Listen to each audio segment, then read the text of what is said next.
இது உண்மையான காதல் இல்ல, காதல் என்ற பெயரில் பிளாக்மெயில் பண்றான், இது காதல் இல்லைன்னு அப்பதான் ஐயா சொன்ன காதல் என்னன்னு புரியுது.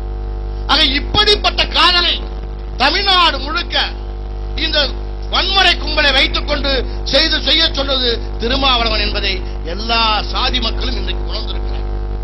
ஆக இன்னைக்கு நீ வன்முறையாளர், நீ ஒரு அரசியல் அமைப்பை சார்ந்தவன் இல்ல.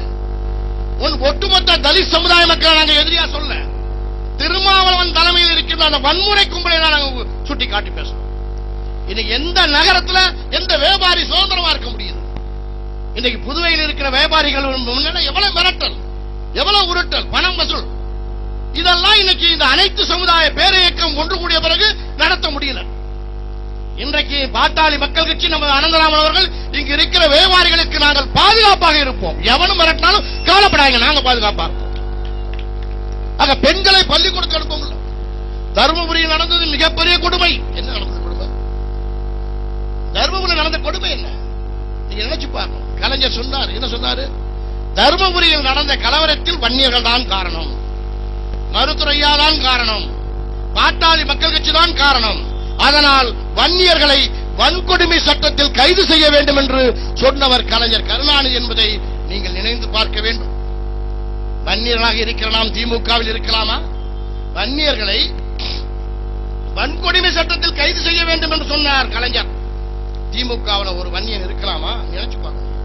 தருமபுரி என்ன நடந்தது? கிட்டத்தட்ட 10 ஆண்டுகளுக்கு மேலாக அந்த நாயக்கன் கொட்டாயை தாண்டிதான் பஸ் ஏற வரணும். உள்ள இருக்கிற ஒரு 40-50 கிராமத்து மக்கள், அனைத்து சமுதாய பெண்களும் அந்த வழியா வர முடியல. வந்தா அந்த சேரியை தாண்டி போறதுல அங்க இருக்கிறவன் பூரா கட்டி பிடிக்கிறான், முத்தம் கொடுக்கிறான், சேலையை பிடிச்சிருக்கிறான், இரவு 7 மணிக்கு மேல வந்தா தூக்கிட்டு போய் கற்பழிக்கிறான். இந்த கொடுமை 10 ஆண்டு காலமாக நடந்தது. பொறுத்து பொறுத்து பார்த்து விட்டுதான் அந்த பகுதி மக்கள் ஒரு முடிவு எடுத்தார்கள். அந்த பிரச்சனை கலவரம் ஏற்பட்டது. ஆக தொடர்ந்து ஒரு சமூகத்தை சார்ந்த பல சமூகத்தை சார்ந்த பெண்களை ஒரு வன்முறை கும்பல் மானபங்கம் செய்கிறார்கள், கற்பழிக்கிறார்கள், கட்டிப்பிடிக்கிறார்கள், புடவை பிடித்திருக்கிறார்கள் என்றால் இதை எப்படி பொறுத்துக் கொண்டிருக்க முடியும் என்பதை நீ நினைத்து பார்க்க வேண்டும்.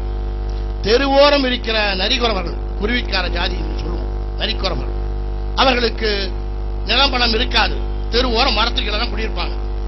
அவன் வீட்டு பொண்ணு மேல நீ போய் கையை வச்சிடும், கையை வச்சா சுட்டுடுவான், துப்பாக்கி எடுத்து சுட்டுடுவான்.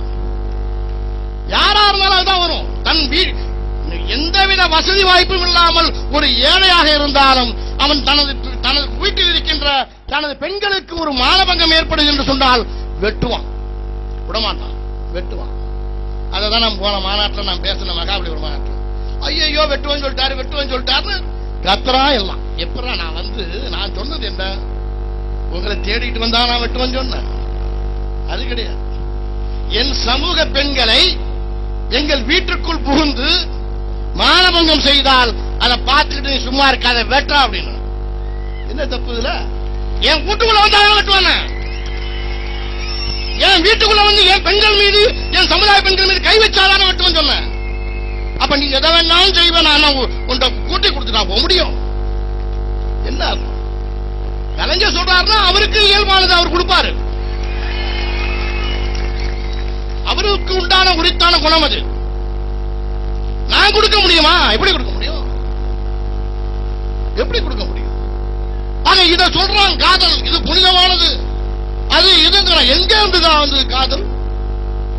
10 வயசுல சம்பாதிக்கிறது வழி இல்ல, திருட்டு பய, வண்டி திருறவன், பிளேடு போடுறவன், பிக் பாக்கெட் அடிக்கிறவன், பஸ் ஸ்டாண்ட் ஒரு பொண்ணுவ பள்ளிக்கூடத்துக்கு போக முடியல, பஸ் ஏற முடியல. இவனுக்கு என்ன காதல் வருது? எங்க இருந்து வருது காதல்? வரும் காதல். வெட்ட வேண்டியதை வெட்டினா காதல் தருமா? வருமா காதல்? ஒருத்தருக்கு வெட்டி விட்டு பாரு, நினைப்பே இருக்காது, அந்த நினைப்பே வராது. ஆக காதல் இவனுக்கு தான் வருதான் பொங்கிட்டு. சாதி ஒழியணும்னா இந்து பெண்களின் வயிற்றில் கரு வளரணுமா? எப்படி வளரும்? இப்ப இவர் ஒரு புரட்சியாளர், புரட்சி பண்றார். இங்க நாங்க அடங்க மறுப்போம், இருக்கவங்களை பார்ப்போம் சொன்னா நான் என்ன சொல்றேன், நீ இந்த பொட்டை மாரி பேசிட்டே போகாத.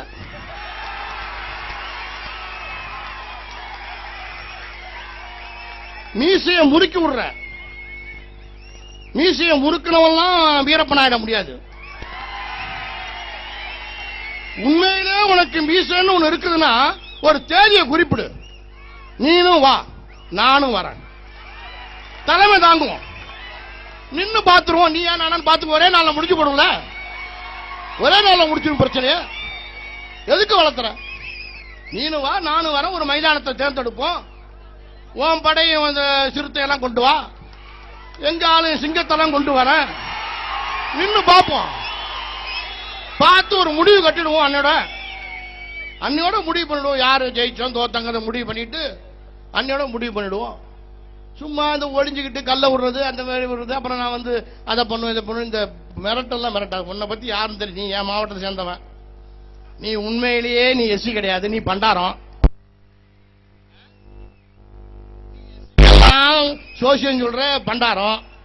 உன் குலத்தொழில் என்ன? கிளி ஜோசியம் பாக்குறது. நீ கிளி ஜோசியம் பாக்குறவன், நீ அருவா வீச்சருவா எடுக்கிறங்கிற. வீச்சருவாளோடு பிறந்தவனா? யாருக்கிட்ட இந்த வேலையெல்லாம் காட்டுற? இல்ல இன்னும் காட்டிக்கிட்டு இருக்கிய, எதுக்கு காட்டுறேன்?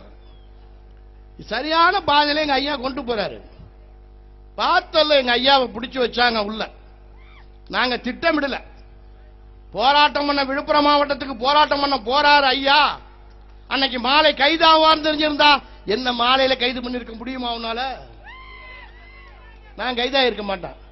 நான் கைதாவாம இருந்தேன்னா தமிழ்நாட்டில் என்ன பண்ணணும்னு பண்ணிருப்பேன்.